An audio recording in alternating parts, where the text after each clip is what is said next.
ఈ వీడియోలో ఇవాళ మనం సిఎస్కే మొత్తం టీమ్ ప్రాగ్రెస్ లిస్ట్ మొత్తం చూస్తున్నాం. సో మీరు చూస్తే మొత్తం batsmens or wicket keepers 8 members ఉన్నారు, allrounders 8 members and bowlers 9 members. Okay, ఇందులో మనకు ఆల్రెడీ లిస్ట్ ఫారెన్ ప్లేయర్ అన్అవైలబిలిటీగా ఉంటారు ఇనిషియల్గా, మరి తర్వాత వస్తారో రాదో తెలియదు.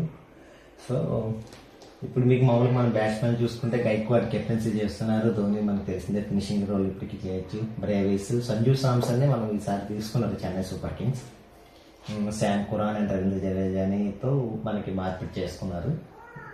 సో ఆయుష్ పాత్రే ఆల్రెడీ ఓపెనర్గా ఉంటున్నారు, ఉర్విల్ పటేల్ కూడా ఆల్రెడీ చేస్తున్నారు. సో మనకి ఇందులో ఆల్రెడీ 6 మెంబర్స్ ఎలా ఆడతారో తెలుసు. ఈ కార్తిక్ శర్మ, సర్ఫరాజ్ ఖాన్ మరి ఈసారి ఏమైనా వీళ్ళకి ఏమైనా అవకాశం వస్తే మనకి ఆల్రెడీ వీళ్ళు under-19 domestic tournaments already proved. So ఇక్కడ మనకి ఏమైనా చేయగలరు అనేది ఏదైనా అవకాశం వస్తే చూడవచ్చు. సో ఆల్రౌండర్ శివంత్ దుబే మన వరల్డ్ కప్ ఆడున్నారు, అండ్ మాథ్యూ షాట్, ఓవర్టన్, వీళ్ళందరూ ఆల్రౌండర్స్. ఈ spin allrounder, Overton pace allrounder. So Prashant వీరిని అండర్-19 నుంచి తీసుకున్నారు. సో ఆయన కూడా ఆల్రౌండర్, స్పిన్ వేయగలరు ప్లస్ బౌలింగ్ బ్యాటింగ్ కూడా బాగా చేస్తారు. సో ఆన్షి కాంబేజ్ ఆల్రెడీ ఆడున్నారు. సో ఈ ఫోక్స్ అని ఆయన సరే మనకు అవకాశం ఉంటుందో తెలియదు, ఆల్రెడీ వచ్చిందనే తెలియదు, చూడాలి. రామకృష్ణ కూడా సామాన్ కన్నడ అవకాశం ఏమైనా వస్తుందా చూడాలి. సో పేస్లో చూసుకుంటే ఇప్పుడు మనకి మెయిన్ పేసర్లు ఖలీల్ అహ్మద్, హెన్రీ వీళ్ళిద్దరూ ఉండొచ్చు సిఎస్కేకి.